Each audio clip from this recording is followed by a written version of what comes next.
ऊपर बहुत ज़्यादा है भी नहीं है ना, बस हो गया। इसके ऊपर हम जाएंगे नहीं, 2 अंगुल छोड़ करके ही लिख रहे हैं। सुनो, लास्ट यहाँ तक हुआ था। फर्स्ट डेरिवेटिव हम लोग निकाले थे, जो first derivative dz d theta आया हुआ था वो हम लोगों ने कहा था कि sin थीटा दोनों टर्म में मौजूद था, थीटा बराबर 0 के लिए वो सेटिस्फाई हो रहा था। फिर कहा यह गया कि अगर आपको मैक्सिमा और मिनिमा चेक करना है तो आपको सेकंड डेरिवेटिव देखना पड़ेगा। सेकंड डेरिवेटिव अगर आपका नेगेटिव आया, सेकंड डेरिवेटिव अगर नेगेटिव आता है तो नेगेटिव का मतलब case of maxima. Case of maxima का मतलब है जो z है सेंटर ऑफ ग्रेविटी की ऊंचाई वो मैक्सिमम होगी, और जब सेंटर ऑफ ग्रेविटी की ऊंचाई मैक्सिमम होगी तो आपकी स्टेबिलिटी मिनिमम होगी। तब स्टेबिलिटी मिनिमम मतलब आप अनस्टेबल होगी। अगर आपका d2z d2 यानी सेकंड डेरिवेटिव पॉजिटिव आता है तो पॉजिटिव का मतलब case of minima. Case of minima का मतलब जो आपका सेंटर ऑफ ग्रेविटी z है, सेंटर ऑफ ग्रेविटी की ऊंचाई z वो आपकी मिनिमम होगी, उसके मिनिमम होने का मतलब स्टेबिलिटी का मैक्सिमम होगा। क्लियर हुआ? तो ये निकल करके आया। लेकिन अब इसमें सवाल था ये पॉजिटिव या नेगेटिव कब कब होगा?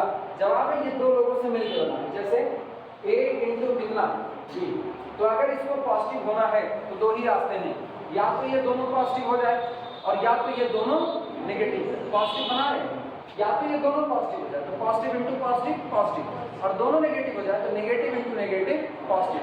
तो अगर आपको इसको पॉजिटिव रखना है तो इन दोनों का साइन सेम होना चाहिए। अब गौर करो, इस पर क्या लगा है? Whole square. अगर इस पर होल स्क्वायर लगा, अच्छा दूसरी नेगेटिव भी सोच लेते हैं। अगर इसको नेगेटिव होना है तो इन दोनों में से कम किसी एक को नेगेटिव होना पड़ेगा, और कम से कम नहीं एग्जैक्टली एक को नेगेटिव होना पड़ेगा और दूसरे को पॉजिटिव होना पड़ेगा। साइन अपोजिट रखना पड़ेगा। तो अब ये बताओ इसकी अगर हम बात करें तो इसके ऊपर क्या लगा? Whole square. ये नेगेटिव हो नहीं सकता, तो इसका साइन पॉजिटिव आएगा या नेगेटिव आएगा ये बताने की जिम्मेदारी पहले वाले टुकड़े पर नहीं बल्कि किस पर आएगी? दूसरे पर। अब अगर दूसरा वाला टुकड़ा पॉजिटिव हुआ तो पॉजिटिव इंटू पॉजिटिव ये कितना बना देगा? पॉजिटिव। और अगर दूसरा वाला टुकड़ा नेगेटिव हुआ तो पॉजिटिव इंटू नेगेटिव ये कितना आ जाएगा? नेगेटिव आ जाएगा। क्लियर हुआ? तो इसका मतलब चाहे मैक्सिमा डील करें चाहे मिनिमा डील करें वो डिपेंड करेगा केवल और केवल इधर वाले। क्लियर हुआ? चलो लिखने की शुरुआत करते हैं। लिखना इक्विलिब्रियम इज स्टेबल और अनस्टेबल। इक्विलिब्रियम इज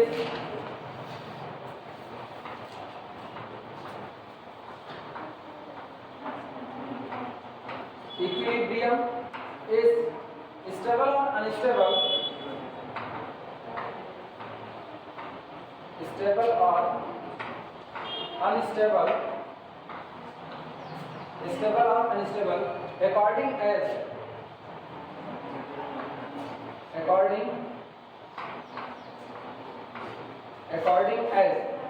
स्टेबल का मतलब हाइट का मिनिमा होगा, अनस्टेबल का मतलब हाइट का मैक्सिमा होगा। तो अकॉर्डिंग एज z इज, पहले मैंने क्या लिखा? स्टेबल, तो z is minimum.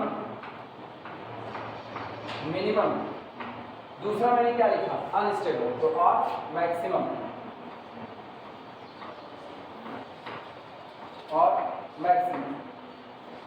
Equilibrium is stable और unstable according as z is minimum और मैक्सिमम।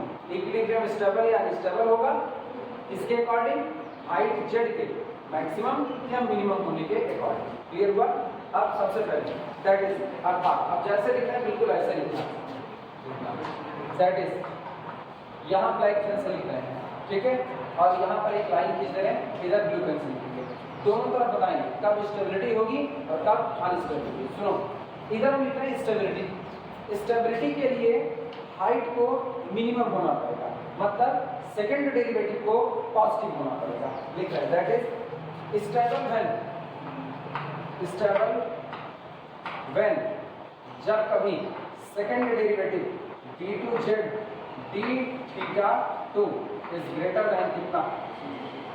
Greater than 0। और उस बगल में लिख रहे हैं अनस्टेबल व्हेन जब कभी second derivative d2z d2 less than equal to 0 case पे लिखा है, तो इक्वल टू 0 बाद में डील किया जाएगा। पहले इतना मतलब अगर इक्वल टू 0 होगा तो फिर आगे बढ़ेंगे थर्ड डेरिवेटिव फोर्थ डेरिवेटिव की तरफ, फिर वो आगे डिस्कशन होगा, वो भी डिस्कस करेंगे, लेकिन इसके बाद करेंगे वो भी डिस्कस।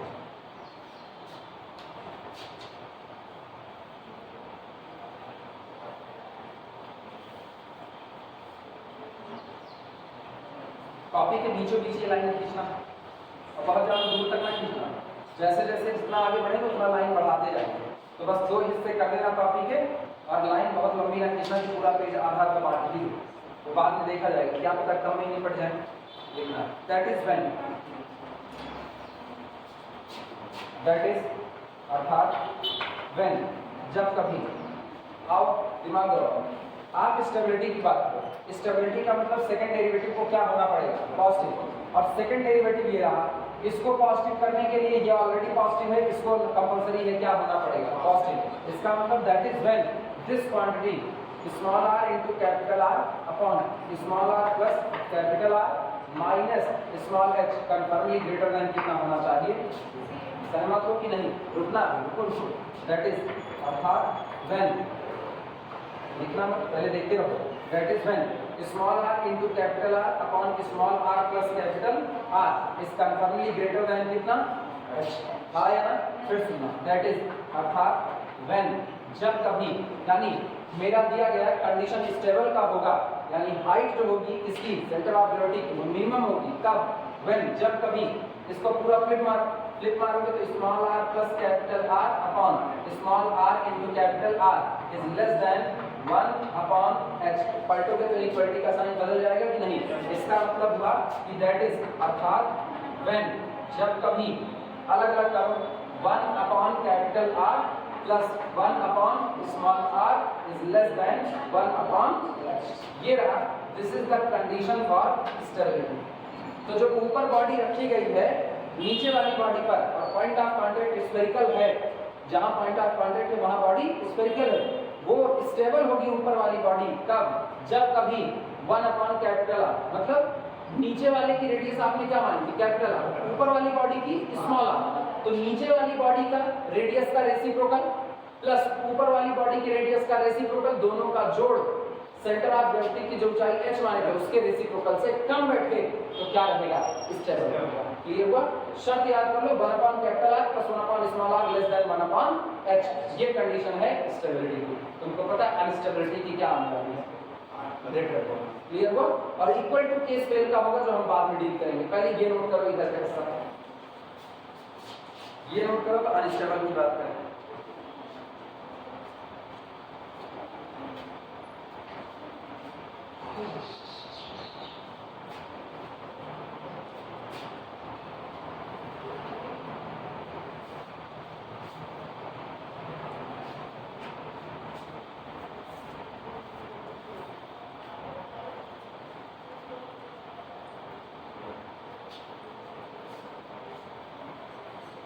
टाइम था इतना तेज मारता है, अभी तो हम आए 11:40 पे 11:60 हो गया, तो हम 11:40 बच्चे डिपार्टमेंट से निकल गए, ये ना हम 11:40 में है, मेरे जिम्मे लेट नहीं लिखा जा सकता, चाहे जो लिख दिया जाए, मेरे जिम्मे लेट नहीं लिखा जा सकता। 11:40 में हमने डिपार्टमेंट छोड़ दिया एग्जैक्टली, अब यहाँ आने में कई मिनट लगता है, मेरे जैसा आदमी आए तो दौड़ते हुए भागा था, होती बहुत है मेरे शरीर में, भगवान बनाएंगे ऐसा, हल्के फुल्के तो है नहीं, मेरा वजन बता हो गया, तो आगे पूरे 3 किलो वजन बढ़ा है मेरा, हमको पता है, पूरे 3 किलो भारी हो, हाँ नहीं फालतू का खाएंगे तो बढ़ेगा ही ना, बैठे बैठे आदमी क्या करता है, पढ़ रहे हैं, थोड़ी नींद आई चलो चिप्स का पैकेट खोल दो, थोड़ी नींद आई रोटी पी लो ना, तो बैठे बैठे आप खा ही रहे हो, हाँ एनर्जी ठीक है, सुबह हम एक्सरसाइज करते हैं उसमें एनर्जी जाती जाती है, लेकिन खाने का और जितनी एनर्जी आप लॉस करो उसका रेशियो ऐसा होना चाहिए, एनर्जी ज़्यादा दो और लो कम, अभी हमने ली ज़्यादा और दी कम, तो बस जाहिर सी बात यही बढ़ते हो। काश भगवान ऐसी व्यवस्था दिए होती ना, चाकू आकू होता कोई ऐसा, ऐसे लगा के वजन उतर जाता, वो टीवी में प्रचार देखो दिखाते, मतलब क्रीम लगाओ धुआं उड़ने लगता है, मतलब अपनी बॉडी धुआं हो गई, अनस्टेबल लिखना, दैट इज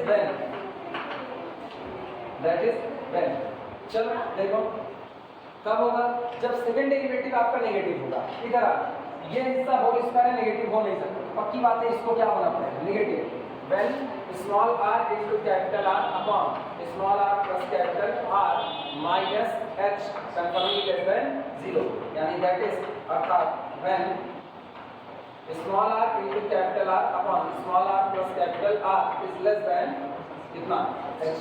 अब पूरा फ्लिप करोगे तो दैट इज व्हेन जब कभी small r plus capital R upon small r into capital R is greater then 1 upon h, यानी दैट इज व्हेन जब कभी small 1 upon capital R plus 1 upon small r is greater then 1 upon, ये दूसरी शर्त। ये शर्त है 1 upon capital R plus 1 upon small r less than 1 upon h, stability की है।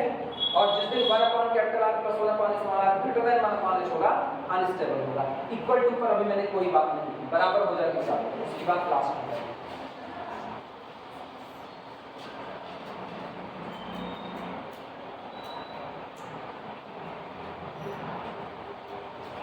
एक आता है कौन सा स्वेट स्लिम बेल्ट, उसका बड़ा ऐड आता है ना, उसको पहनते ही आप अपना वजन 3 किलो कम महसूस करेंगे।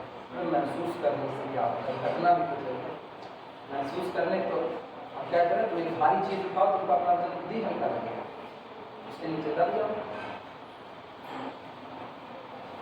सही गजब पड़ेगी। एमएससी कर रहे तो झिलमिट जैसे झींगुर ना, पातक चिकन नहीं। एमएससी करने के बाद जब शुरू किए पढ़ाना, अब भी झिलमिट जैसे थे, फिर मेरा वजन बढ़ना चालू हुआ।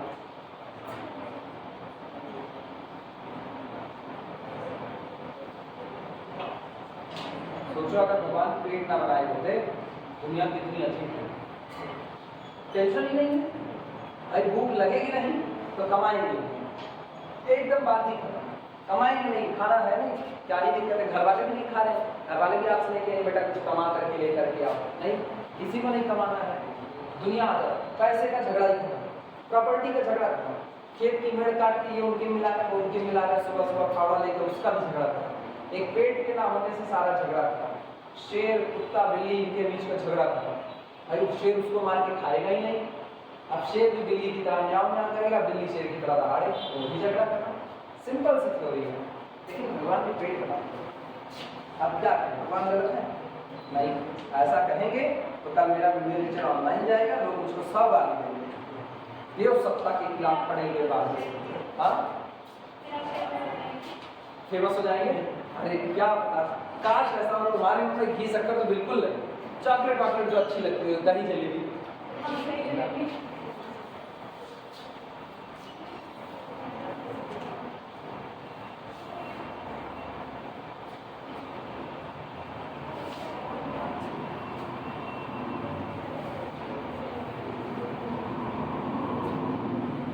हम कब से सोच रहे हैं कि हम फेमस हो जाए, लेकिन हो नहीं रहे। अपने मरने से पहले हम सोचते हैं तो हम फेमस हो ही नहीं। मतलब कभी कभी मेरे दिल में ख्याल ऐसा आता है, एक दिन पानी बरस रहा हो, अपनी छत पे खड़े हो और ऐसे एक बिजली गिरे मेरे ऊपर तड़ाक से और छेद करके पार कर जाए, लेकिन हम जिंदा हैं। दूसरे दिन पेपर में हम फेमस हो जाएंगे, मतलब बिना कुछ किए धरे आप फेमस हो, ऐसा भी चलेगा। हम पूरी जिंदगी ऐसे छेद लिए घूम सकते हैं ना, बस फेमस हो जाए। अरे अगर हम 50 रुपए टिकट भी रखेंगे, 10 रुपए टिकट रखेंगे, सुल्तानपुर की जनसंख्या 3-4 लाख के ऊपर ही होगी, कम नहीं, ज्यादा 3-4 लाख रुपए में 5 रुपए का टिकट रख दो, सोचो हम कितने अमीर हो गए। केवल क्या, छेद दिखाने का, अतड़ियां पतड़ियां घूमने अंदर लिखा। नाउ वी डिस्कस बस कंटेंट मिल गया। अब जो बातें बोले हैं ना, इन्हीं बातों को काट करके शॉर्ट बनाते हैं, 200 व्यूज के साथ कुछ तो बढ़ेगा। ये भी इसमें शामिल रहेगा। Now we discuss when 1 upon h is equal to 1 upon capital R plus 1 upon small. ठीक, अब इसका डिस्कशन करेंगे। दैट इज अर्थात इसका मतलब ये सब कब होगा, जब h इज इक्वल टू कितना था, small r into capital R upon small r plus capital R। अब ये डिस्कस करेंगे। कि अगर h की value small r into capital R upon small r plus capital R हो जाए, यानी 1 upon h plus 1 upon h is equal to 1 upon capital R plus 1 upon small r हो जाए, तो आप क्या बताओगे, स्टेबल होंगे या अनस्टेबल? क्योंकि दो दुनिया तो बस लेस देन पर क्या है, less than 1 upon capital R plus 1 upon small r, less than 1 upon h क्या है, स्टेबल, और ग्रेटर देन 1 अपॉन अनस्टेबल। अब इक्वल टू पर चर्चा करते हैं, लिखना लाइन चेंज करते हैं। ये बताओ सेकंड डेरिवेटिव क्या आया, डायरेक्ट बात बोलना, सेकंड डेरिवेटिव क्या है, d2z d theta 2 is equal to small r into capital R upon small r plus capital R, नहीं क्या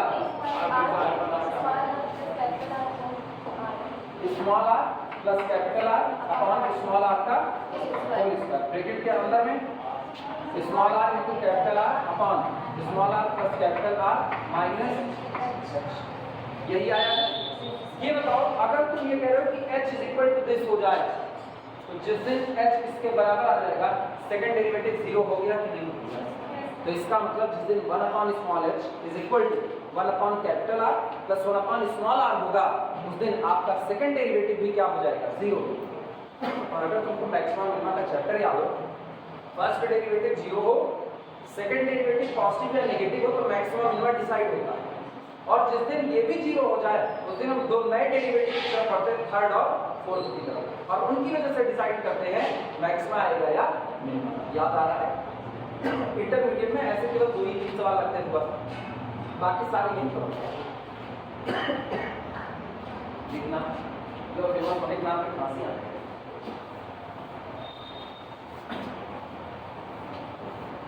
अरे फेमस होने के चक्कर में तो हम प्लान बनाए हैं, मेरा यूट्यूब चैनल भी ग्रोथ नहीं कर रहा, मेरे से ये भी नहीं कहा जाता हर वीडियो लेक्चर पे कि प्लीज शेयर करें, सब्सक्राइब करें, फिर मंगो जैसे हरकतें करते हैं।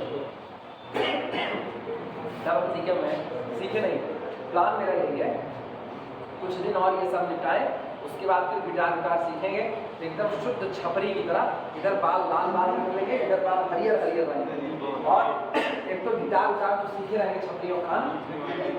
जूता भी बहुत अच्छा वाला खरीदे नहीं, सोचना भी मत करिए, हाँ जो है उसी को ना रंग वंग ले करके हरियर रंग अपने अलग अलग, वो भी सही। देखो तुम शुद्ध छपरियों के बीच में कहीं रहती हो, तभी तुमको पता है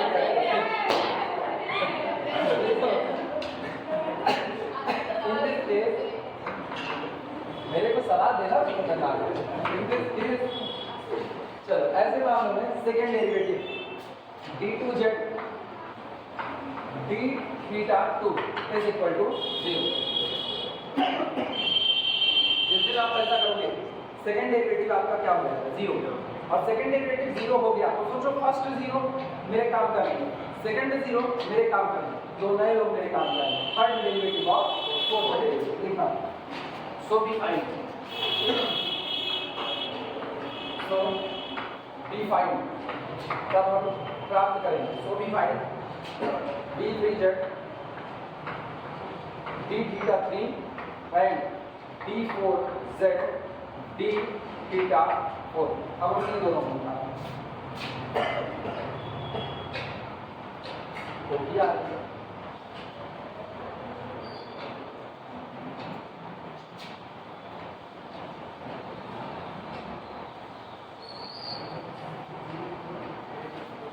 अगर तुमको याद हो तो हम लोग सेकेंड डेरिवेटिव निकाले थे, याद आ रहा है? कॉपी ओपन करो, सेकेंड डेरिवेटिव क्या है, d2z d theta 2 is equal to minus capital R plus small r cos theta plus r minus h cos theta small r plus capital R upon small r into small r plus capital R upon r का whole square. मिला कि नहीं? लिख रहे हैं इसको। For this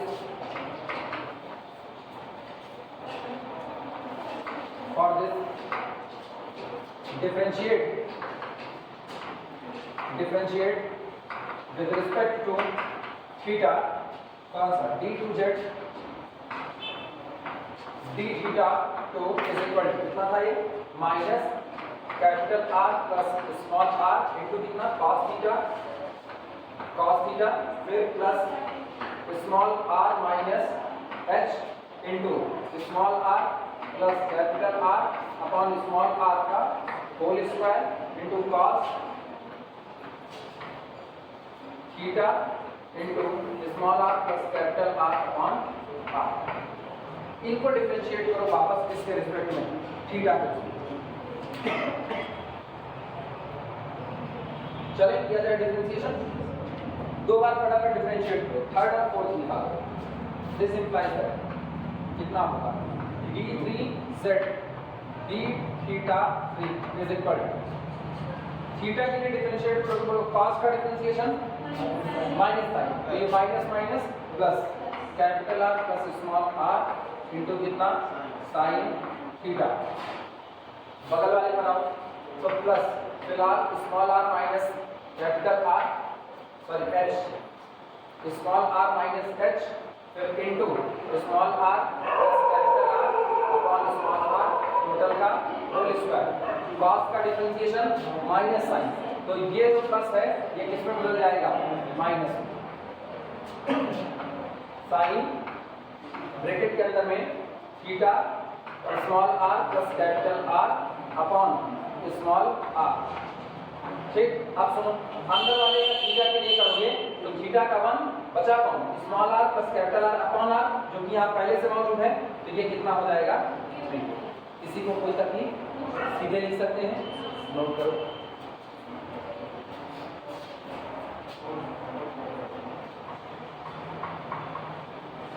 अब ये बताओ थीटा बराबर 0 जिस पर सारी चर्चा चलती चली आ रही है, क्या फिर वो इसको सेटिस्फाई कर रहा है कि नहीं? थीटा बराबर 0 साइन थीटा साइन 0 की वैल्यू से ये टुकड़ा 0 और साइन 0 की वैल्यू से ये टुकड़ा कितना 0, तो लिख देना दिस इंप्लाइज दैट यही आ गई third derivative d3z d theta 3 at theta is equal to 0 is equal to 0। तो याद रखना जब आप मैक्सिमम मिनिमम तलाश कर रहे होते हो तो फर्स्ट डेरिवेटिव 0 होता है, second derivative compulsory, second derivative के पॉजिटिव और नेगेटिव होने से आप मिनिमम और मैक्सिमा को डील करते हो। जब ये दोनों 0 हो जाएं तो आपको दो नए की जरूरत पड़ी थर्ड और फोर्थ की। अब जो कंडीशन फर्स्ट और सेकंड पर थी ना यही थर्ड फोर्थ पर होगी।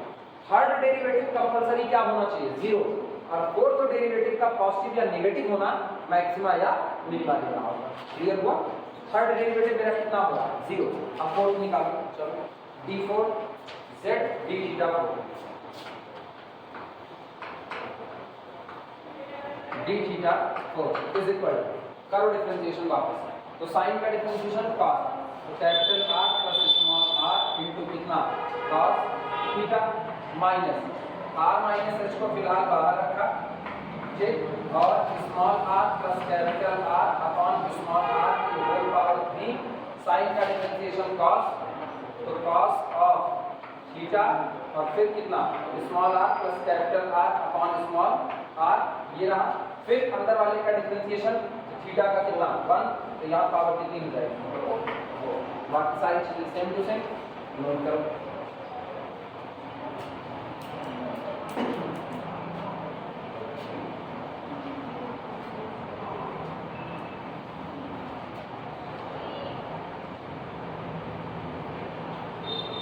अब ये सारी चर्चा चलेगी किस पर थीटा बराबर 0 पर, तो थीटा बराबर 0 पर देखो कितना मिलेगा, this implies that d4z d theta 4 at theta is equal to 0 is equal रखो वैल्यू थीटा बराबर 0, cos 0 की वैल्यू कितनी 1, तो कैपिटल R प्लस कितना हुआ स्मॉल r, ठीक, minus small r minus capital R, यार R होगा H होगा, हम प्राइस के बराबर R लिखते हैं, तुम लोग क्या लिखते हो H ही लिखे हो ना, हाँ वो H ही लिखते हो, स्मॉल r माइनस h ये हो गया। अच्छा इसकी वैल्यू कितनी 1, तो ये बचा small r plus capital R upon small r whole to the power 4 note करो।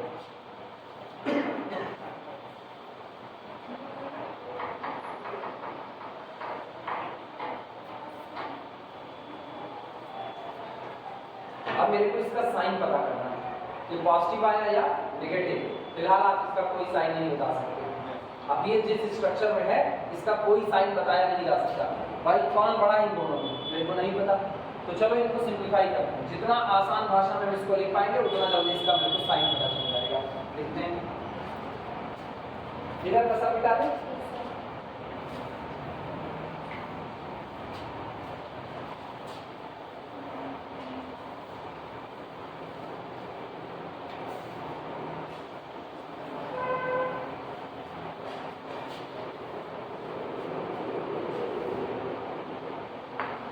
सुनो ध्यान से सुनना, सिंप्लीफाई कर रहे हैं इसको। तो this implies that d4z d theta 4 at theta is equal to 0 is equal to, इसको थोड़ा सजा करके लिख रहे हैं। इसको लिख रहे हैं capital R plus small r, ठीक, माइनस, यहाँ देखना small r minus h upon small r। यहाँ पर ये कौन है, r की पावर 4, हम एक r को यहाँ कर ले रहे हैं, ठीक, और इसको ब्रेक कर रहे हैं small capital R plus small r into capital R plus small r upon r to the whole power 3। क्या मैंने सही लिखा या गलत लिखा? एक capital R plus small r upon r को बाहर कर लिया बस, और कुछ नहीं। क्लियर है? तो क्या यहाँ से और यहाँ से capital R plus small r बाहर हो जाएगा कि नहीं हो जाएगा? उसको बाहर खींचो। तो this is equal to capital R plus small r बाहर आ गया। अब तुम एक चीज गौर करो, दो लोगों का प्रोडक्ट बनने चल रहा है जिसमें एक हमेशा पॉजिटिव है, r रेडियस है, स्मॉल r रेडियस है, रेडियस रेडियस का जोड़ नेगेटिव, वो पॉजिटिव बना देगा। तो दूसरा पैकेट में तैयार है, ब्रैकेट के अंदर का हाथ सुना, 1 minus small r minus h upon small r और into capital R plus small r upon r to the whole power 3। Note करो, पहले इतना तो आगे चलिए।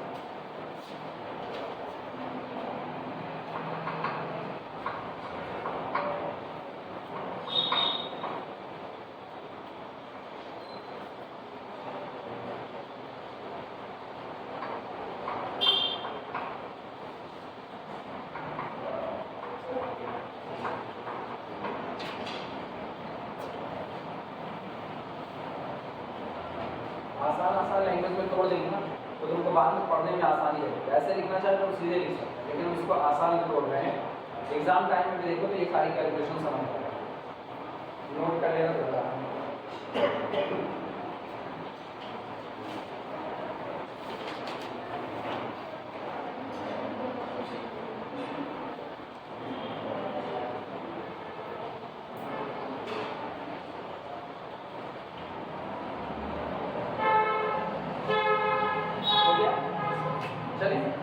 ध्यान से सुनना, this is equal to capital R plus हुआ स्मॉल r, ब्रैकेट के अंदर का हाथ सुनो, इसको लिख रहे हैं 1 माइनस, कॉपी दबाना, स्मॉल r माइनस h, ठीक, और हाँ स्मॉल r माइनस h रख रहे हैं। सुनो, कैपिटल R प्लस r फिर बाहर निकालो, capital R plus small r और एक r बाहर निकाला, एक r इसका मिला करके बना दिया कितना, r। ज्यादा भारी तो नहीं हुआ। जो बगल में बचा वो है capital R plus small r upon r का होल स्क्वायर। कोई भारी भरकम काम तो नहीं किया ना। अगर तुमको तब भी भारी लग रहा है तो फिलहाल तुम इस r को यहाँ पढ़ा रहे। अब तो वही बात लिखी गई है, भारी लग रहा है तो तुम ये करो ना, क्योंकि बाद में पढ़ना तुम ही को, हम तो यही बता करके चले जाएंगे। एग्जाम टाइम में तुम सोचोगे कैलकुलेशन हुई कैसे, तो एक आध दो लाइन ज़्यादा चल जाए वो ठीक है, लेकिन कहते हैं सावधानी से देर नहीं, तो देर कर लेते हैं। Small r minus h upon r ये पहले से मौजूद था, इसको मैंने देख लिया capital R plus small r upon r, यहाँ से कॉमन किया तो इसका क्या लग गया, होल स्क्वायर। कोई दिक्कत? अब अगले वाले में हम इसको r इंटू r से r स्क्वायर कर देंगे, हाँ या ना? तो ये मेरे पास बनेगा, लिखना मत, अब थोड़ी देर लिखना, केवल बस इधर दिमाग घूमना ही रहो अपना, ये नहीं कि दिमाग लगाएगा, घूमना ही रहो, क्योंकि इसमें दिमाग लगने वाला है नहीं ना, ये केवल सेटिंग रेटिंग है बस। This is equal to capital R plus small r, ये बाहर ब्रैकेट का हाफ है 1 माइनस, इस ब्रैकेट में सुनना स्मॉल r माइनस h, फिलहाल उनको दिखाने के लिए ठीक। और बगल वाले दोनों capital R plus small are upon are square into ये हो गया capital R plus small are upon are का टोटल होल स्क्वायर। लिख सकते हैं कि नहीं? लेकिन this is equal to capital R plus small r, बाहर ब्रैकेट के अंदर का हाल सुनो 1 माइनस स्मॉल आर माइनस तुम्हारे पास h की वैल्यू है, बताओ कितनी? h बराबर small are into capital R upon small are plus capital R, यही वैल्यू है कि नहीं है? और इंटू कितना? इंटू तुम्हारे पास यहाँ मौजूद है, इसके प्रोडक्ट में है capital R plus small are upon are square और into capital R plus small are upon are का होल स्क्वायर। सही या गलत? अब सुनो, खोपड़ी चलाना, खोपड़ी यहाँ देखना, आर स्क्वायर मल्टीप्लाई, सुनो मल्टीप्लाई, हे बच्ची हे इसका काहे छाप लिख दोगे? हम टाइम देंगे या छाप करके बगल वाले बतियाओगी तो हम तो बतियाने नहीं देंगे, तब भी तुम अकेले तन्हाई वार्ड में रहोगी। तब यहाँ निगाह डालो, ये कैलकुलेशन जो हो रही है ना ये आसान नहीं है।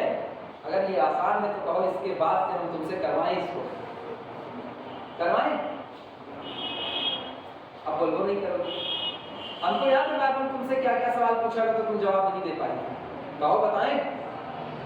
मेरी मेमोरी बहुत अच्छी है, ऐसे मामलों में बड़ी अच्छी है। जब कोई मेरी कहीं कहीं बात नहीं सुनता ना तो भगवान मेरे अंदर एक बटन दबाए हुए हैं, उसको वैसे टोन से दबाते हैं तो सारी बातें बाहर निकाल देता है कि ये वही हैं जिन्होंने इस सवाल का जवाब नहीं दिया था। बेटा शुरू हो जाओ, फिर लिखोगी ईमानदारी से, तब फिर लिखोगी। अब की ना लिखना ना, 18 वाले बच्चों की तरह पढ़ाना पड़ रहा है तुम लोगों को। नहीं दिखने के बाद हम कहते हैं ना ऑनवर्ड, हम जानते हैं, वी नो दैट, चाहे आप कुछ ना जानते हैं। इनको देखो मल्टीप्लाई, ये small are plus capital R यहाँ है, क्या बनेगा? R into R, R square, फिर कितना? Small are into capital R with positive sign और small are into capital R with negative sign, cut गया। ऊपर क्या बना? आर स्क्वायर, नीचे क्या बना? Small are plus capital R. खोपड़ी का भाव बगल वाले से कट जाएगा कि नहीं कट जाएगा? तो ये पूरा इस पूरे को उड़ा दिया, हाँ या ना? फिर भी हम करके दिखाएंगे। अब लिख सकते हो, ये पहले मेरे को समझाया, अब लिखो, सब काट पीट मचाएं।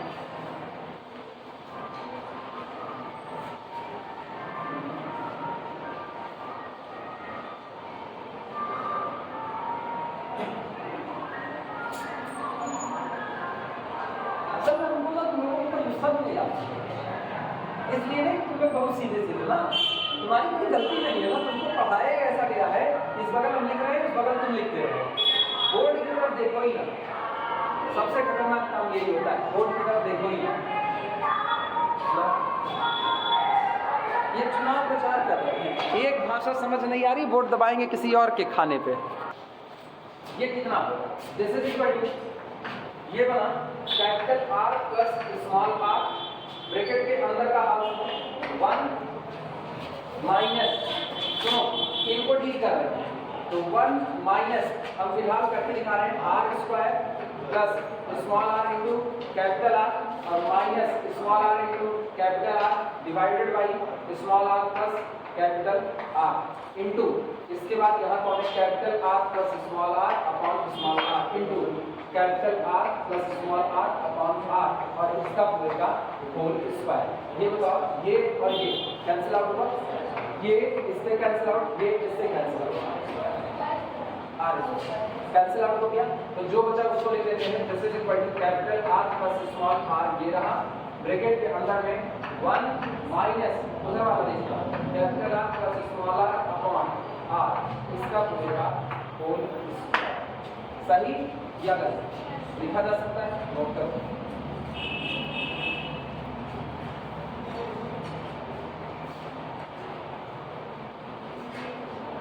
टेंशन ना लेना कि तुम इससे साइन बताने वाले हो, अभी साइन नहीं बता सकते, अभी और ब्रेक करेंगे तब साइन बताएंगे, क्योंकि एक ही साइन हम चाहिए।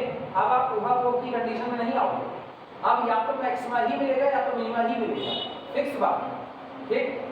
तो ये हम लिख रहे हैं d4z d theta 4 at theta is equal to 0 is equal to, सुनो भैया, capital R plus small r bracket के अंदर है, ध्यान से सुनना क्या लिखना चाहिए, 1 माइनस ब्रैकेट का half small are upon r कितना 1 plus capital R upon R और पूरे का होल स्क्वायर। लिखा गया कि नहीं? अगर तुम मिलाप दौड़ाओ तो ये लिखा गया है 1 प्लस समथिंग आए ना, तो ये है 1 प्लस समथिंग अपने समझने के लिए 1 प्लस समथिंग। और 1 प्लस समथिंग का मतलब है ये क्वांटिटी पक्की बात है, so greater than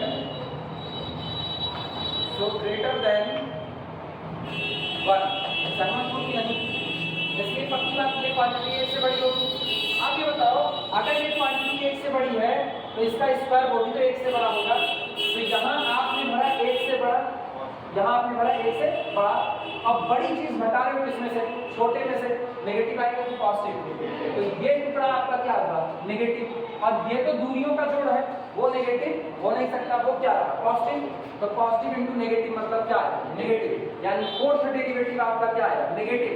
fourth derivative negative आने का मतलब है केस ऑफ मैक्सिमम, और केस ऑफ मैक्सिमा का मतलब हाइट जेड मैक्सिमम चली गई। हाइट जेड मैक्सिमम चली गई तो आप स्टेबल रहे अनस्टेबल? अनस्टेबल रहे। तो बराबर पर भी क्या हो गया? अनस्टेबल हो गया। क्लियर हुआ? ऐसे डील करेंगे इसको। ये इतना नोट कर लो तो हमारी बनाएंगे, इतना पहले नोट कर लो।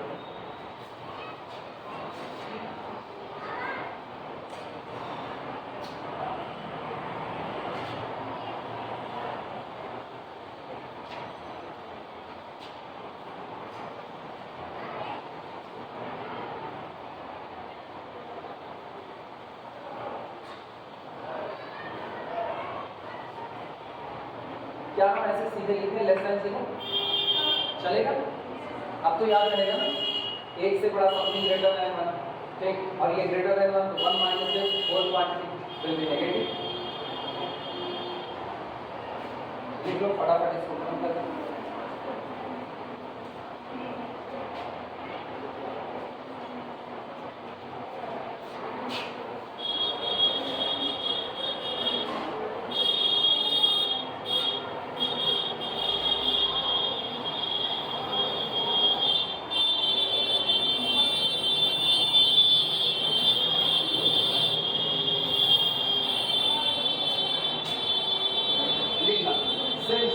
लाइन चेंज करके लिख लेना था। Since third derivative d3z d theta 3 is equal to 0 and fourth derivative d4z d theta 4 is negative। Third derivative आपका कितना होगा? 0 और फोर्थ डेरिवेटिव आपका कितना हो गया? नेगेटिव हो गया। implies that z is maximum। z कौन है? cg की height. this implies that z is maximum। z is maximum। और जैसे cg की हाइट मैक्सिमम हो गई तो आपका इक्विलिब्रियम क्या होगा? मिनिमम यानी unstable. So equilibrium is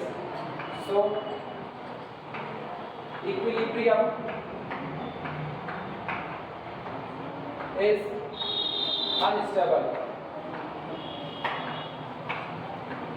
so equilibrium is unstable। ठीक? कब? when जब कभी 1/h बराबर 1/R प्लस 1/स्मॉल। तो जो इक्वलिटी की बात फंसी थी वहां पर भी क्या हो गया? अनस्टेबल। अब ब्लैक पेन से लिख करके या ब्लू पेन से लिख करके पूरा घेरे में बंद कर देंगे। और यही शब्द मुझको न्यूमेरिकल के लिए याद रखनी है। डेरिवेशन एग्जाम में पूछा भी जाता है, नहीं भी पूछा जाता है। सेमेस्टर वाइज है इसलिए पॉसिबिलिटी है ना पूछा जाए, लेकिन पॉसिबिलिटी ही है। और किसी भी चीज की प्रायिकता 1/2 1/2। भाई अभी ऐसे पूछा भी जा सकता है, नहीं भी तो पूछ लिया गया तो प्रोबेबिलिटी पूरी पूरी बनाई, नहीं पूछा गया 0 हुई। तो ऐसे जब तक नहीं पता 1/2 1/2। फाइनल टेस्ट ने लिखा जाए फाइनल। चलो लिखना चालू करो। डियर 4 इसी को घेरे में बंद करना है। Dear 4 equilibrium is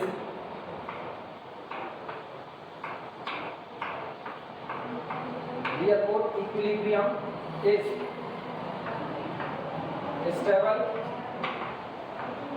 stable when जब कभी 1 upon h is greater than 1 upon small r plus 1 upon capital R and unstable when जब कभी 1 upon h लेस देन और इक्वल टू, अब तो इक्वल टू पर भी अनस्टेबल हो चुका है तो इक्वलिटी लगा दें 1 upon small r plus 1 upon capital R।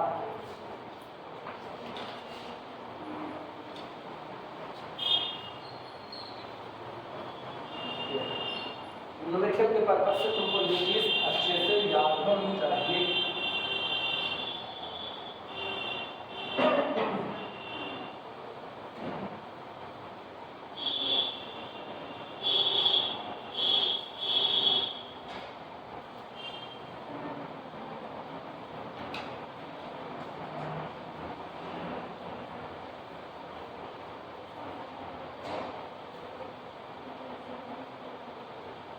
आगे बढ़े दिमाग में तब आगे ही चलेंगे।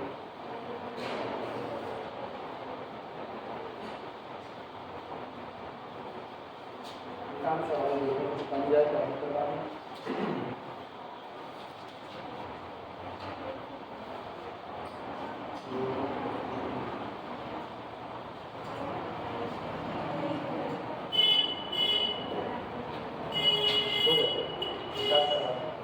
हो गया सबका रिमार्क लिखा है। चलो रिमार्क लगाते हैं।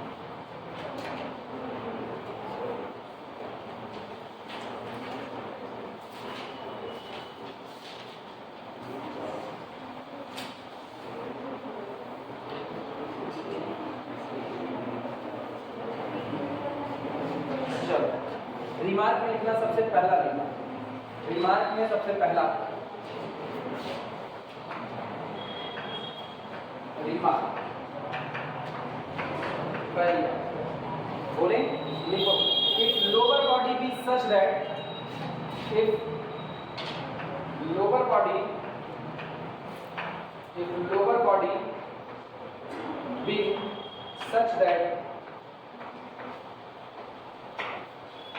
if lower body be such that the surface near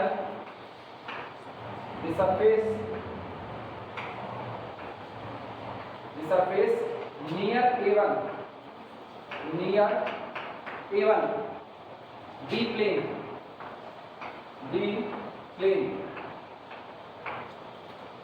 figure याद करो पुराना वाला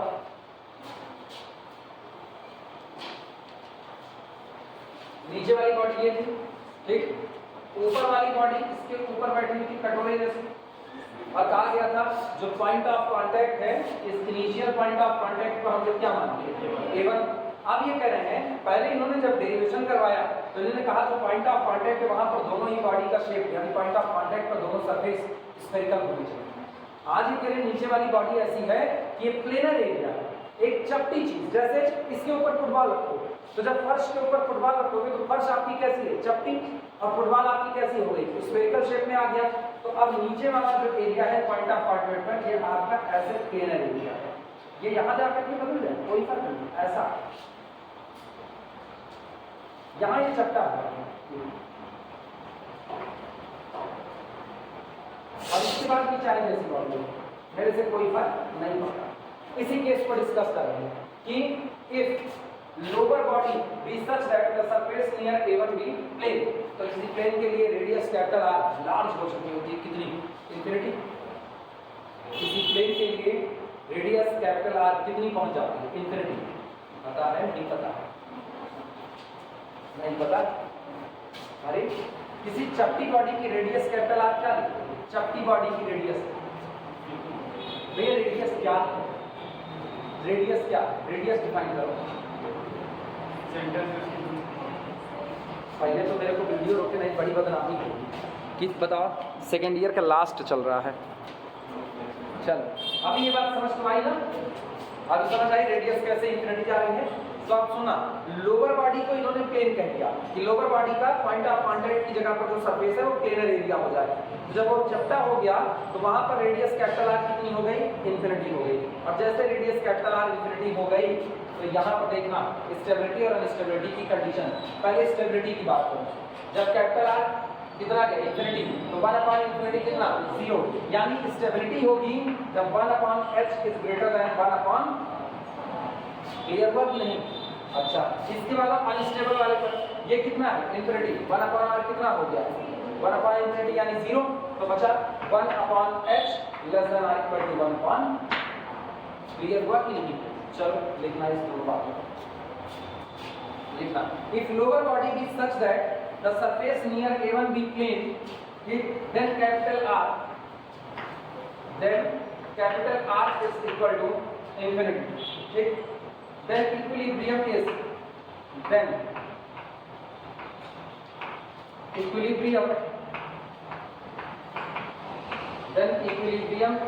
dash कर देना, यहाँ लिखना स्टेबल when इक्विलिब्रियम स्टेबल होगा उस वक्त जब 1 upon h is greater than 1 upon r, that is when पलट दो भैया, पलटो तो h लेस देन कितना r, r कौन है, r कौन है ऊपर वाली बॉडी की रेडियस, r कौन है ऊपर वाली बॉडी की रेडियस, h कौन है ऊपर वाली बॉडी के सेंटर ऑफ ग्रेविटी की ऊंचाई, कहां से पॉइंट ऑफ कांटेक्ट, नहीं क्लियर हुआ?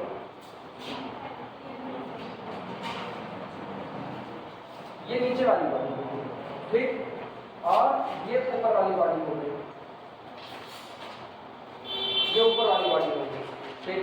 अब यहाँ पर इसका सेंटर है ऊपर वाली बॉडी का, और ये लाइन मैंने खींची, ठीक। तो इसके लिए तो रेडियस कितनी हो गई, इंफिनिटी हो गई। नीचे वाले के लिए ऊपर वाले की रेडियस कितनी है, स्मॉल आ रहा है, और इसके सीजी की जो ऊंचाई है वो कितनी है, पॉइंट ऑफ कांटेक्ट से h, करें बॉडी स्टेबल बनी रहेगी कब, अगर ऐसा हो जाए कि जो आपकी रेडियस है वो बड़ी बैठ जाए और सेंटर ऑफ ग्रेविटी की ऊंचाई कम हो जाए। इसका सीधा सा मतलब है कि सेंटर ऑफ ग्रेविटी सेंटर के नीचे आ जाए, सेंटर वो आपका जो सेंटर ऑफ ग्रेविटी है वो आपके ऊपर वाली बॉडी के मेन सेंटर के नीचे आ जाए। तो जब वो मेन सेंटर के नीचे रहेगा तो वो कैसा बना रहेगा, स्टेबल। अनस्टेबल में इसका जस्ट उल्टा होने वाला है, बराबर पे हो गया तो भी अनस्टेबल, ऊपर निकल गया तो भी अनस्टेबल। आई बात है समझ में? अगले वाले के लिए लिखना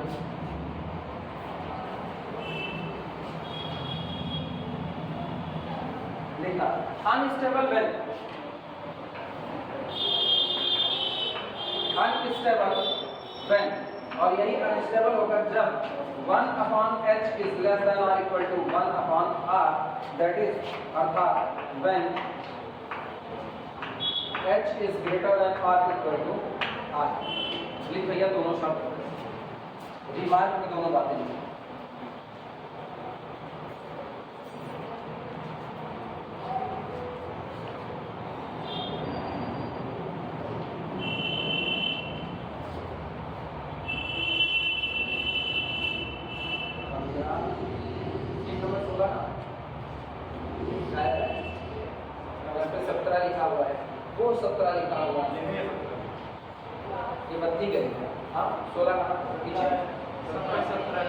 इसमें भी 17 लिखा है, वहां भी 17 लिखा है, पीछे भी 17 है, यहाँ भी 17 है।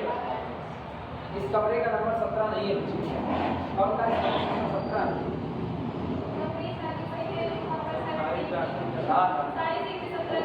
सारी सीट पर 17 लिखा होने से कमरे, अच्छा मतलब कमरे का नंबर सीट पर लिखा जाएगा, कमरे बाहर लिखा जाएगा? फंस गई ना, कमरे का नंबर बताएं कितना है?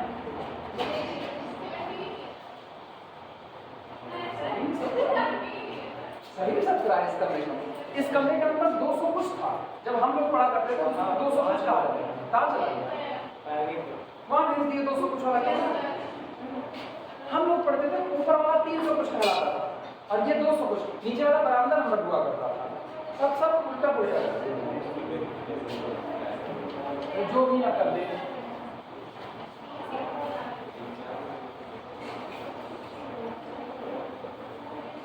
इसको क्यों मिटा दें, अभी तो इसकी फिर जरूरत है। चलो रिमार्क नंबर 2 लिखो। सुनो ये बताओ, रिमार्क नंबर 2 की बात कर रहे हैं। अब जो काम लोअर बॉडी के लिए किए, डिटो यही काम किसके लिए करने चल रहे हैं, अपर बॉडी। मतलब अब अपर बॉडी वाला प्लेनर एरिया देखना, ये नीचे वाली बॉडी स्फेरिकल रहने दो, ऊपर वाली बॉडी जिस पर रखी जा रही है ना वो चपटी रख दी जाए। Point of contact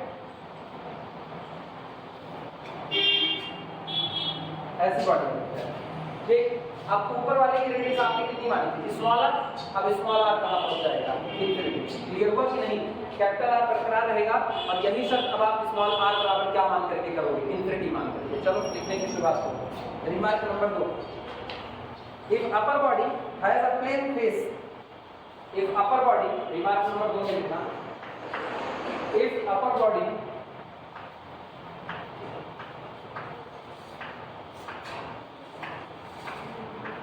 if upper body has a plain face, has a plain face, at the point of contact, at the point of contact, at the point of contact, at the point of contact, then small r is equal to infinity. ठीक, and hence equilibrium is, and hence equilibrium is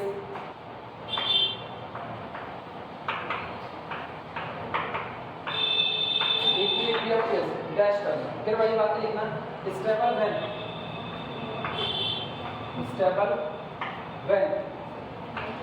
नीचे देख कर बताओ क्या करें। Stability के लिए 1/h को ग्रेटर देन होना पड़ेगा 1/कैपिटल R। इसका मतलब दैट इज व्हेन पलटो भैया पलटो, h is less then capital, h less than कितना हो? कैपिटल। मतलब नीचे वाली बॉडी जो है उसकी रेडियस बड़ी हो और ऊपर वाली जो बॉडी है उसकी सेंटर ऑफ ग्रेविटी की ऊंचाई कहां से? पॉइंट ऑफ कांटेक्ट से कम है। क्लियर हो? नीचे वाले की रेडियस बड़ी होनी चाहिए और ऊपर वाली जो बॉडी है उसकी सेंटर ऑफ ग्रेविटी की ऊंचाई पॉइंट ऑफ कांटेक्ट से इस रेडियस से कम आनी चाहिए। जैसे नीचे वाली बॉडी की रेडियस आपको दे दी है 10 सेंटीमीटर, तो ऊपर जो है स्टेबिलिटी तब तक रहेगी जब तक आप 9.8 9.9 तक रखोगे। कम ही तो हो, 9.99 कम ही हो, लेकिन अब धीमे धीमे ना जैसे जैसे रेडियस बढ़ रही है 9.999 9.9999 वैसे वैसे आप अनस्टेबिलिटी की तरफ बढ़ोगे। क्लियर है? लिखना। और जैसे बराबर होकर के ऊपर निकलोगे तुरंत क्या हो जाओगे? अनस्टेबल हो जाओगे। लिखना अगला, अनस्टेबल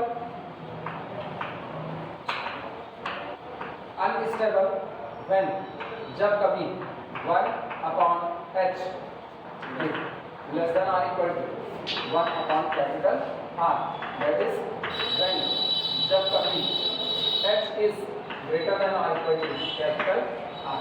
बराबर हुए या ऊपर निकल गए तो अनस्टेबल हो।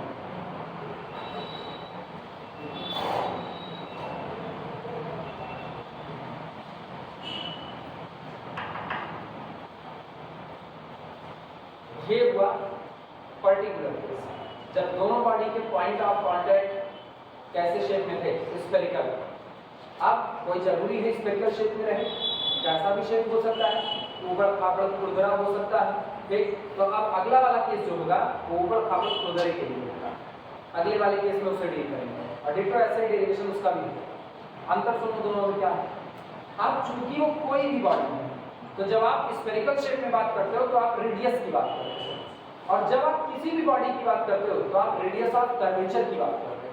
तो वहां पर रेडियस ऑफ कर्वेचर रो इस्तेमाल किया जाएगा, ना कि रेडियस स्मॉल आर और कैपिटल आर। क्लियर हुआ? मिटाइए इनको पूरा।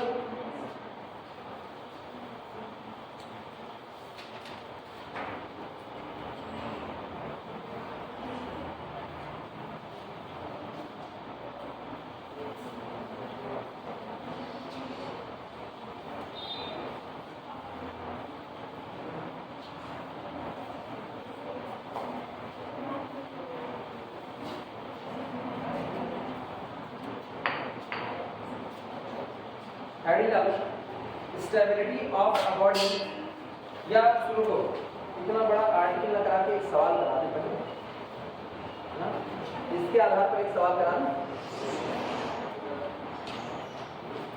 दिक्कत ये है ना, आप प्रूफ करा सकते हैं ना, सवाल दोनों में ही बहुत जल्दी पूछ जाएंगे। मतलब टाइम कितना हो रहा है? 6 मिनट का टाइम है।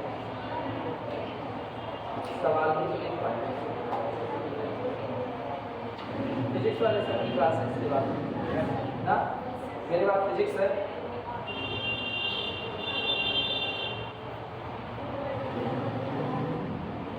सवाल ही लिख लो, अगली बार सवाल का ही टाइम बचेगा ना, सवाल ही लिख लो।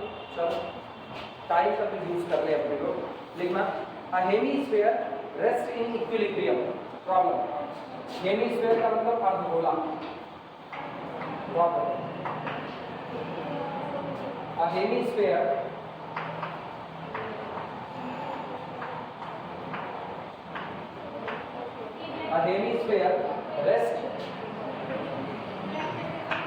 rest in equilibrium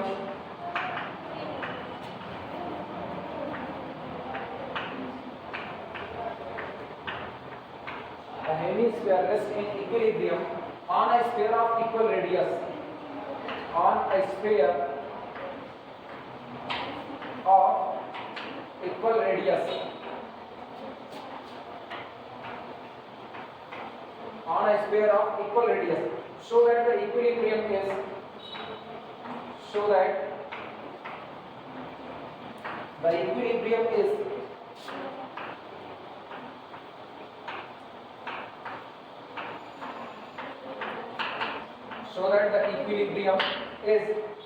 unstable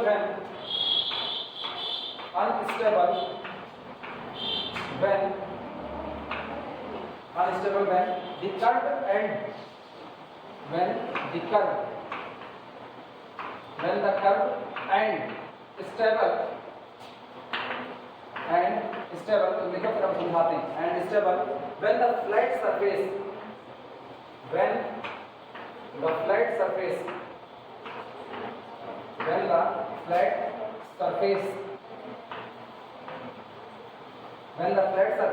of the hemisphere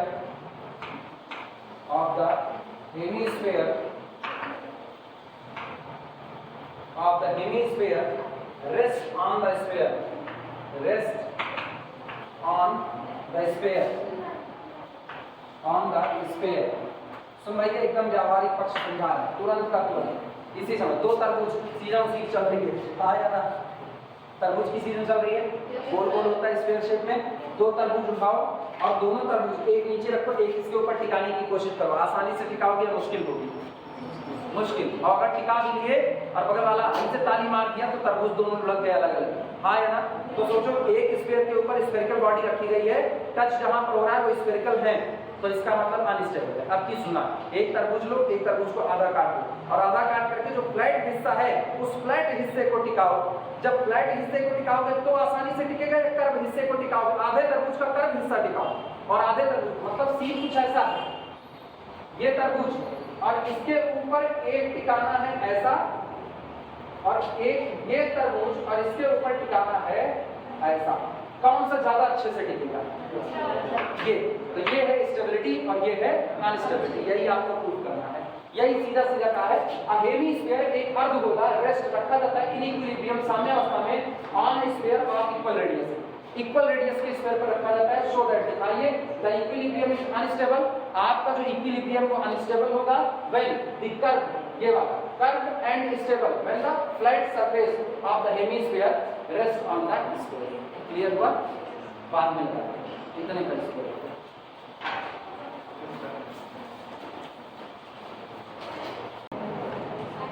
चलो न्यूमेरिकल नोट करो, जो लोग नहीं लिखे हैं वो लोग न्यूमेरिकल नोट कर लें। तो हम शुरुआत करें।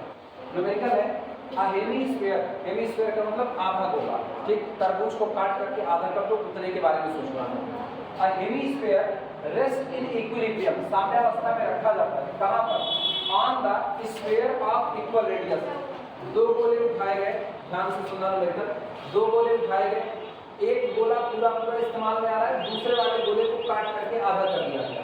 अब इन्होंने जो पूरा गोला था उसको नीचे रख दिया और उसके ऊपर आधे वाले गोले को टिकाया जा रहा है। और कैसे टिका रहे हैं? दो तरीके से, एक बार फ्लैट सरफेस टिका रहे हैं और एक बार कर्व सरफेस टिका रहे हैं। तरबूज को आधे पर से काट दो, जब तरबूज को आधे पर से काटोगे तो बीच में सर्किल फ्लैट एरिया नजर आया कि नहीं? जब फ्लैट एरिया से टिकाना है तो स्टेबिलिटी आएगी। आपको यही प्रूव करना है कि अगर आप तरबूज को काट दिया, अब सोचो तरबूज ऐसे गोल है, आपने उसको बीच में से आधा कर दिया, तो ये जो कटा हुआ हिस्सा आ रहा है, जो रेडनेस वाला एरिया आपको दिख रहा है, जब आप इसको उठा करके औंधे मुंह रख दोगे तो आपकी स्टेबिलिटी, तो आपका इक्विलिब्रियम कैसा होगा? स्टेबल। और अगर आप तरबूज का कर्व एरिया रखते हो नीचे वाले तरबूज के ऊपर तो वो कैसा होगा? अनस्टेबल। और व्यापारिक पक्ष कहता है यही होगा कि आप चपटा एरिया रखोगे तो वो रुका रहेगा, स्टेबल होगा, और आप कर्व हिस्सा रखोगे तो अगर छोटा बच्चा भी थोड़ा सा उंगली लगा दिया उसमें तो पूरा गिर जाएगा। ठीक यही बात अपने को साबित करनी है। चलो शुरुआत करें। सबसे पहले फिगर बना लेना, ठीक। और सुनो, सब कुछ फिगर बनाने से पहले, क्योंकि स्टेबिलिटी का सारा मामला डील किया जाता है सेंटर ऑफ ग्रेविटी से, आया ना? सेंटर ऑफ ग्रेविटी की सेंटर से दूरी कितनी होती है वो अगर मेरे को पता है तो हम स्टेबल अनस्टेबल के मामले को डील कर सकते हैं। तो हेमिस्फीयर का सेंटर ऑफ ग्रेविटी कहाँ पर होता है ये हम नोट में लिखा दें। पहले वो नोट लिख लो तब फिर आगे बढ़ते हैं। नोट लगाना, नोट किसमें लिखा? The centre of mass, the centre of mass, the center of mass of a hemisphere,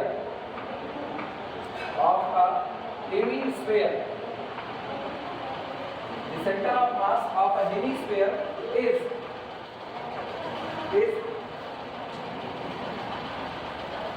at a distance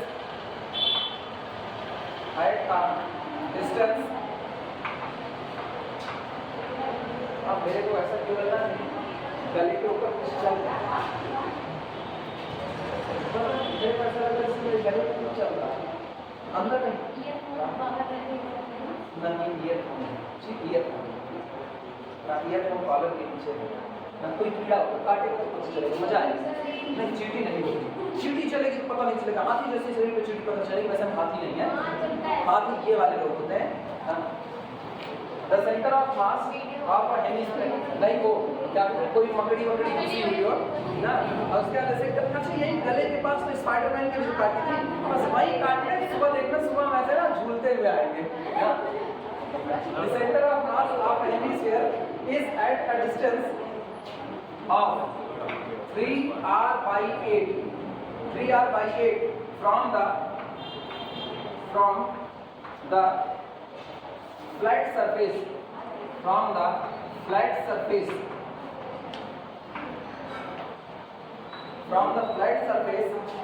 along the radius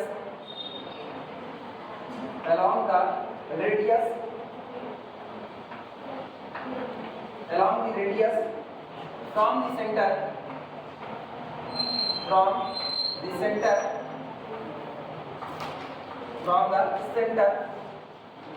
drawn along the line of symmetry, the line of symmetry, तो पहले इतनी line लिख करके घेरा मान लो, तो हम इसको तुम्हें समझा दें तब आगे बढ़ते हैं। पहले इतनी लाइन लिख करके घेरा मान लो, ये वो चीज है जो सॉल्व करने में तुम्हारे काम आएगी।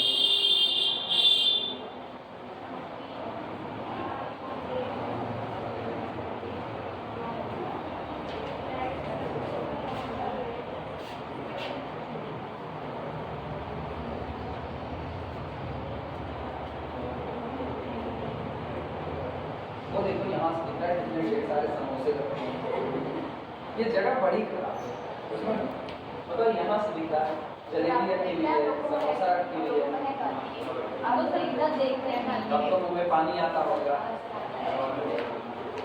मिलेगा खाने को कुछ नहीं, ये भी है ना। अपने यार दोस्त इतने अमीर हैं कि कहें चलो यार पहले खिलाते हैं फिर पढ़ाई करना, हम लोग अच्छे हैं। ये अगर ये अमीर है तो अभी इनको भेजा जाए इसी समय, की बात नहीं की मैंने खिला दी नहीं, अच्छा खिला देती है, सोचो ये कितनी चालाकी से बात है। हम कहे अभी लोग कहीं नहीं, फिर हम कहे फिर अपने आप कहेंगे हम खिला देते हैं, मतलब तुम इनके साथ जाओ होटल में, ये कहेंगे ठीक है 2 समोसे का ऑर्डर दीजिए, उसके बाद ये कहेंगे 2 मिनट रुको हम आते हैं फ़ोन करके। अब ये खिला तो दी, बात इनकी सही है, बर्तन में तुम ही धुल लोगे वहाँ, क्योंकि पैसा चुकाओगे। सॉल्यूशन चलो समझो, ये जो बातें लिखी गई उसका मतलब समझो। The center of mass of a hemisphere, एक जो आधा गोला होता है उसकी सेंटर ऑफ ग्रेविटी है, उसका जो सेंटर ऑफ मास होता है वो कहाँ मौजूद होता है? क्योंकि अगर आपको जब तक सेंटर ऑफ ग्रेविटी की ऊंचाई नहीं पता होगी तब तक आप स्टेबल अनस्टेबल की चर्चा नहीं कर सकते, तो आपको वो ऊंचाई पता होनी चाहिए। कह रहे हैं the center of mass of a hemisphere is at a distance of 3r/8 from the flat surface। इतना ही अपना मेन है, बाकी सारी बातें ना व्याकरण को शुद्ध करने के लिए लिखी जाती हैं, भावार्थ समझने के लिए इतनी बात काफी है। सुनो, ये तरबूज का आधा हिस्सा मानते हैं,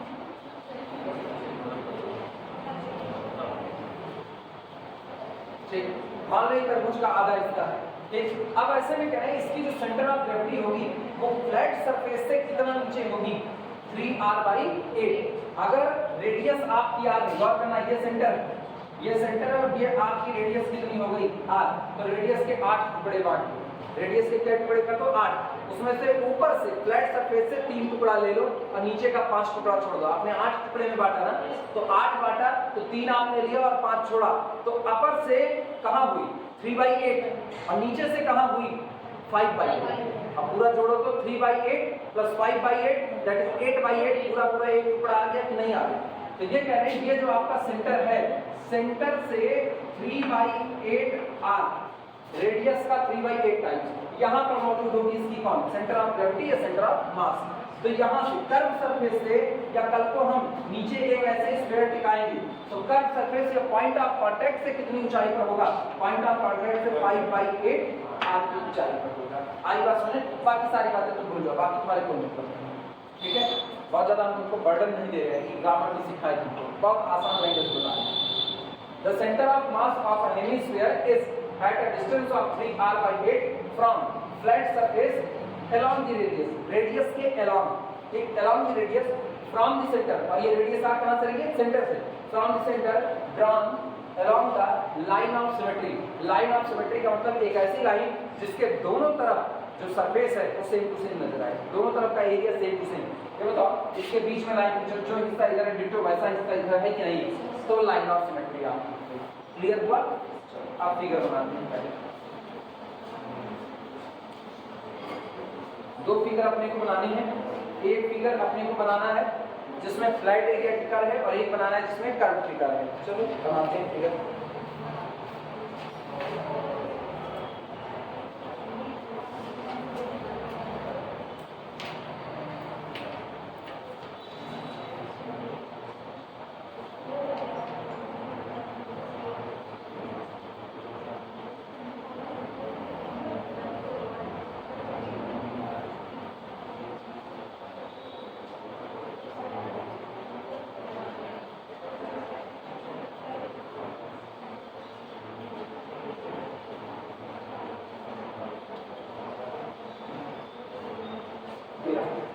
ये फ्लैट टिका हुआ है, ठीक है। ये दोनों की रेडियस सेम टू सेम है ना, साइज पे मत जाना कि साइज ऊपर वाले का बड़ा नीचे वाले का छोटा दिखा है, उससे मत जाना।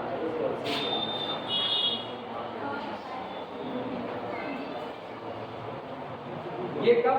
जब कर्व एरिया टिका, और ये कब? जब फ्लैट एरिया टिका।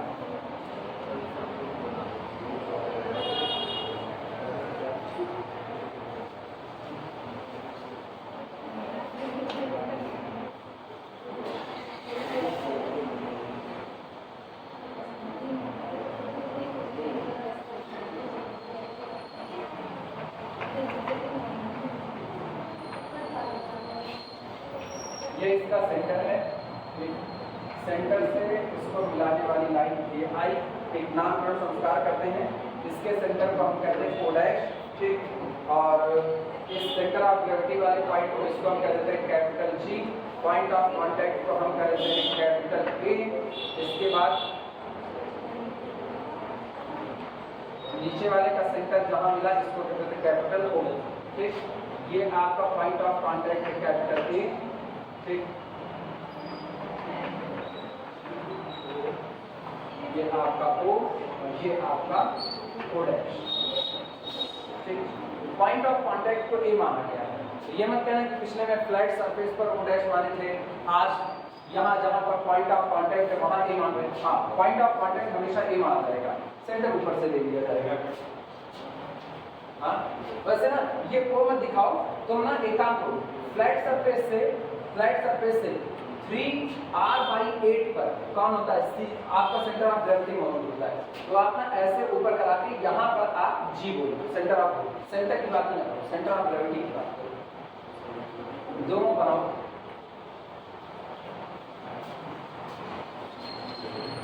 नहीं समझ आया फिगर, पीछे दोनों बनी फिगर नहीं समझ आया, दिक्कत तो बोलो, ये दिक्कत फिर बनाओ। वो दिक्कत तो बता सकते हो, मतलब पूछ सकते हो, अपनी दिक्कतें बता सकते हो और हमसे पूछ सकते हो।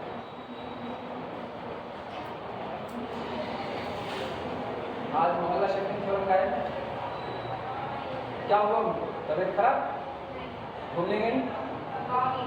हाँ, अच्छा गाँव वोट डाल तो अब ऐसे में कोई क्या भी रोक सकता है, ऐसे में तो ब्रह्मा भी नहीं रोक सकते, हम तो मना ही हमारा भाई शादी में जाने के लिए, मतलब किसी को किसी की शादी में जाना हो, किसी को अपनी शादी में जाना हो, तो भी तो नहीं रुक सकता, अपने में रुक सकता नहीं रुक सकता, नहीं रुक सकता। उठा लेना कि घर वाले आ गए, घर वाले आ गए,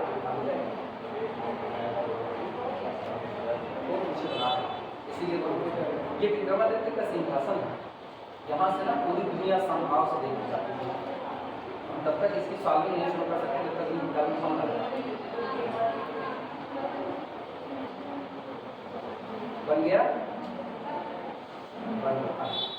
गोला बना रही है वो, सिक्का उक्का रख करके बनाएंगे, 2 रुपये सिक्का, 1 रुपये सिक्का नहीं है, ये इसे मान लो बहुत अमीर है, अभी अभी कहीं हम समोसा खिला देंगे, इसे मानो भैया, इस पे मत जाना, मानो आप समझो ये थोड़ा अलग अलग बन गया है, बाकी साइज सेम है, ऊपर इसका इसका इसका इसका ये सब साइज सेम है, 2 ही गोले हैं, एक आधा है एक पूरा पूरा है, टिका करके रखे गए बस। चलिए शुरुआत करें। अब ये याद रखना, सुनो इधर इधर इधर सुनो, ये कौन है, फ्लैट सरफेस है, तो फ्लैट सरफेस से सेंटर ऑफ ग्रेविटी कितना नीचे होगा, 3, सुनो 3r/8 होता है ना, लेकिन जरा न्यूमेरिकल देखो, न्यूमेरिकल में तुमको रेडियस कुछ दिया कि नहीं दिया है, a hemisphere rests in equilibrium on a sphere of equal radius, बस इक्वल का, तो आप चाहे रेडियस r मान लो चाहे आप रेडियस a मान लो, वैसे रेडियस a मानो ज्यादा बेहतर होगा, क्यों, क्योंकि r से ही आपने मेन आर्टिकल प्रूव किया है, हाँ या ना, आपने मेन आर्टिकल क्या प्रूव किया, 1/h, 1/R, 1/r, तो हम यहाँ पर रेडियस a मान लेते हैं, तो मेरे लिए r बराबर a या कुछ भी हो सकता है, जो जैसा रहेगा, ध्यान लिख लेना, 3a बाई कितना 8, तो ये बताओ ये वाला हिस्सा कितना हुआ, ये वाला 5a बाई कितना 8, अब पूरा जोड़ करके रेडियस कितनी हुई 8, 1 नहीं 8, 5a/8, 3a/8 जोड़ करके 8a/8 that is equal to 8, clear हुआ। चलो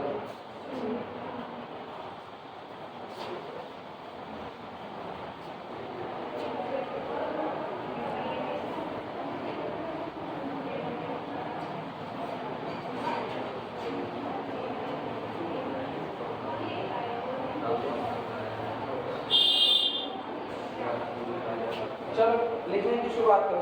सबसे पहले केस फर्स्ट, सॉल्यूशन में लिखना केस फर्स्ट, केस फर्स्ट में हेडिंग डालो। सबसे पहले हम कर्व सरफेस को निकाल, ठीक, curve surface of the hemisphere, heading है curve surface,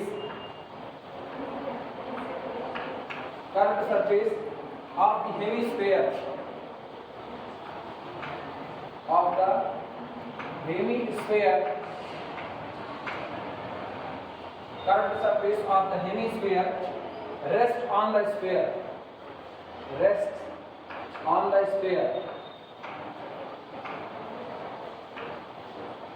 rest on the sphere dash. सबसे पहले ये पहला वाला किस्सा निकाल है। पहला, जब स्फीयर के इस पर कर्व एरिया टिकाया गया हुआ है, ठीक, लिखना लाइन चेंज करके।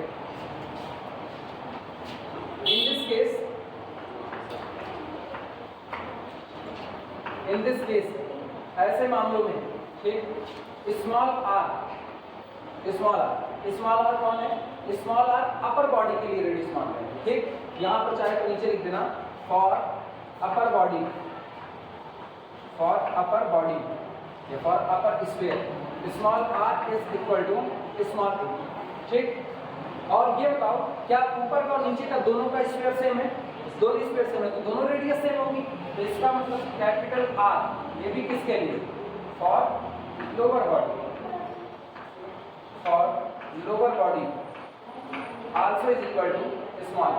चाहे आप स्मॉल आर की बात कीजिए चाहे आप कैपिटल आर, दोनों कितने हैं? Small are.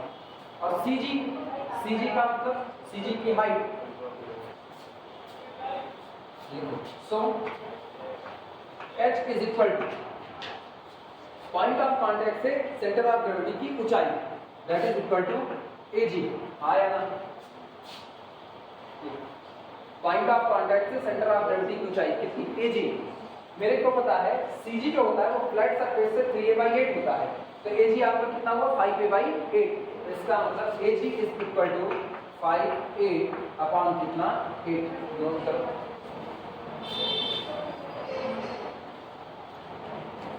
5a अपॉन 8 हो गया।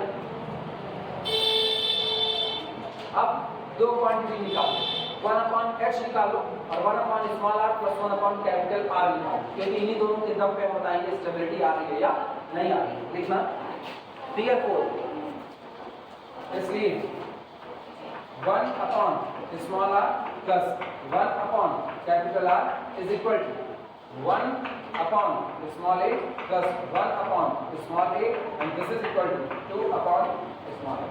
लिखा जा सकता है 1/h। देखो 1/h इज इक्वल टू, भैया 1/h का मतलब पूरे को पलट दो, तो 1/h पलटोगे तो कितना होगा? 8/5a। सहमत हो कि नहीं? 8/5।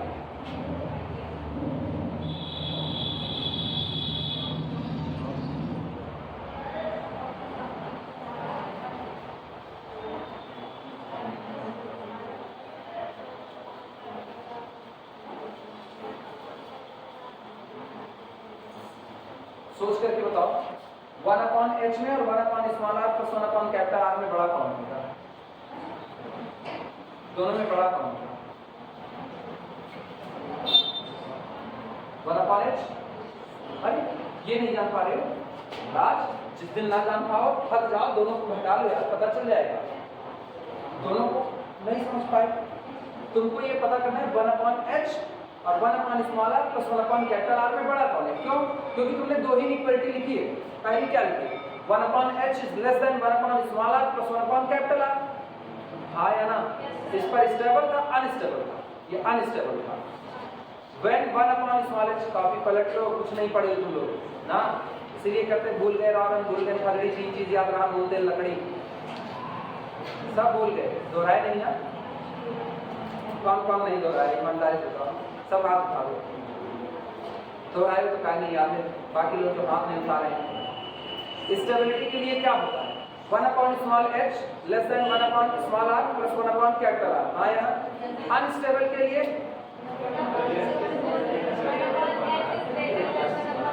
रुक जा, अनस्टेबल के लिए जरा बोलो तो। हाँ अब आए सही है ना? स्टेबिलिटी के लिए 1/h ग्रेटर देन और equal to 1/r plus capital R। Unstability के लिए 1/h less than 1/r plus capital R। आई बात समझ में? अब सुनो, तुमको ये पता करना है इनमें और ऊपर वाली क्वांटिटी में कौन बड़ा कौन छोटा, तो दोनों में से किसी को भी किसी में से घटा लो। ध्यान से सुनना, आपने घटा 8/5। एक काम करो ना, 1/a को कॉमन कर लो। सुन भैया, 1/a कॉमन कर लो, आया ना? कितना है? 8/5 माइनस 2/1 आप एक काम करो, आप इसको करो दिस इज इक्वल टू 1/8, इसको आप लिखो 8 अपॉन कितना 5 और माइनस 5 दूनी 10 10/5। सही लिखा या गलत लिखा? अब 8 में से 10 गए -2, नेगेटिव आया कि नहीं आया? नेगेटिव आया तो आपने इसमें से ऊपर वाले को घटाया और नेगेटिव आया तो ये छोटा रहा और ऊपर वाला बड़ा, यानी हम सीधे लिखेंगे this implies that 1/h is less than 1/r plus capital R and this is the condition for unstability. ठीक, which is condition of which is condition for instability.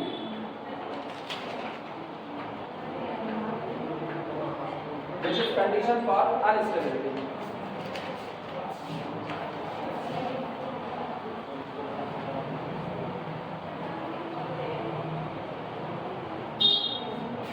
अच्छा भूल जाते हो तुम लोग, एक हफ्ते की क्लास नहीं दोहराते हो, एक हफ्ता छुट्टी पाते हो। उलाहना दे, उलाहना अलंकार की भाषा। असल लोग ना वो वाले अलंकार में आते हो जहाँ एक शब्द की पुनरावृत्ति बार बार होती है और हर बार अर्थ अलग अलग होते हैं। एक तो क्लास की पुनरावृत्ति बार बार होती है, हर बार इस क्लास को लेने के तरीके अलग अलग हैं। तरह तरह के सोनी मादकता का या आए बोला है जब या पाए बोला है, यही के लिए सब कुछ है। कौन सा लग गया? यमस क्या सुनाई दे रहा है? अलंकार। तो कुछ और बच्चे कुछ भी सुनाई दे सकता है, इस कमरे में कुछ हो सकता है ना।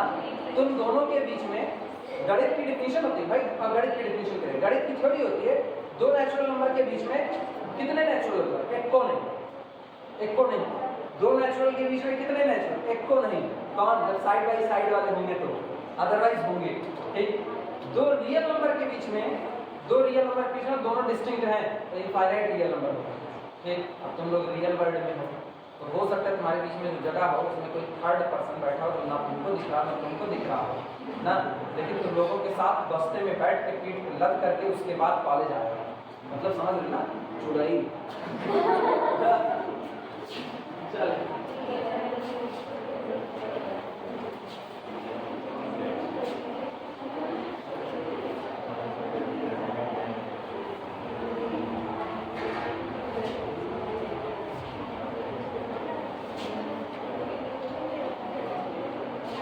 सुन भैया, अगला केस आओ, अगले केस की बात करते हैं। फिर केस सेकंड देखो, case second when flat surface,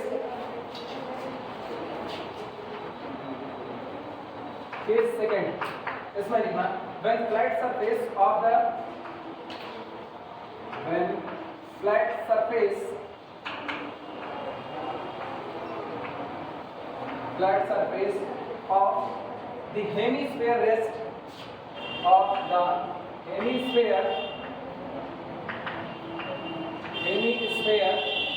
rest on the sphere, rest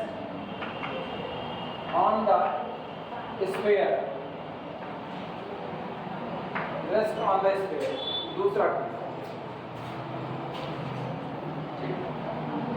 सुन भैया, अब की बात सुनो, ये वाला किस्सा, ये किस्सा, ये बताओ ऊपर वाला जो है, ऊपर वाले स्फीयर की रेडियस तुमने स्मॉल आर मानी, हाँ या ना?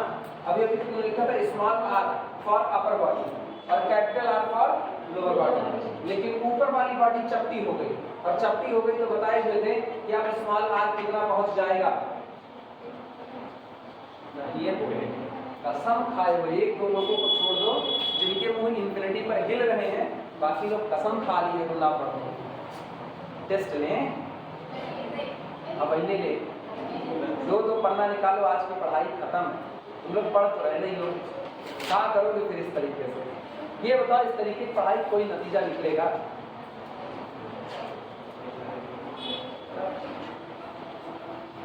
तुम लोगों की पढ़ाई अजीबे गरीब हालत में चल रही। एक दो लोगों को छोड़ दो, किसी के मुंह से इंफिनिटी भुनभुनाहट में भी नहीं निकला था। मेरे को पता है एक दो लोग बोले थे इंफिनिटी, लेकिन बड़े धीमे से, उनको अपने ऊपर कॉन्फिडेंस जैसे नहीं रहा। कौन? प्रज्ञा करी कौन? यार मन तो कर रहा है टेस्ट में, कैटनरी का सवाल है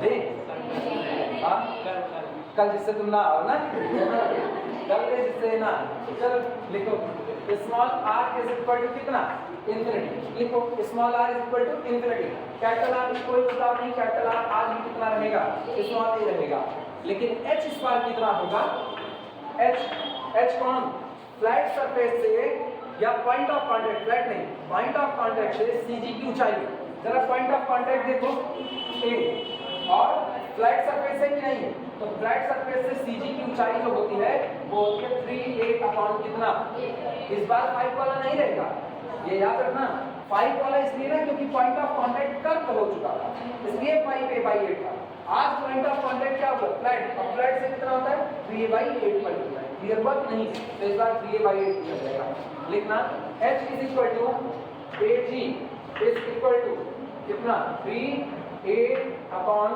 8 चलो फिर निकालो then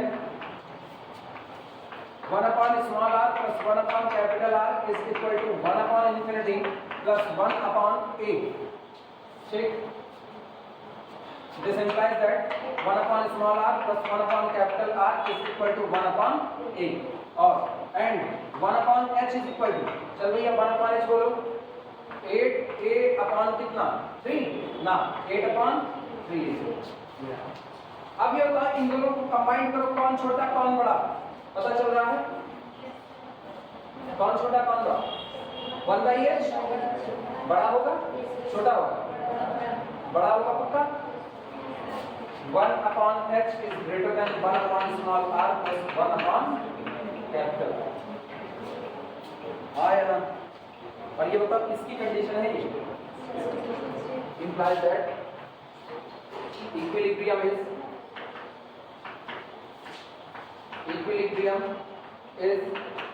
stable equilibrium is stable अब मेरा मन कर रहा है टेस्ट लेने का बहुत मन कर रहा है एक टेस्ट तो बनता है सबसे आसान वाला एक टेस्ट बनता है हाँ बनता है ऐसे कैसे नहीं पढ़ना लिखना है नहीं और खाली कह रहे नहीं बनता तुम लोग दोहरा रहे हो सबसे बड़ी विडंबना ये पता है 21 या 28 तारीख से तुम्हारी छुट्टियां हो जाएंगी 21 या 28 क्या कंफर्म है छुट्टी नहीं कंफर्म है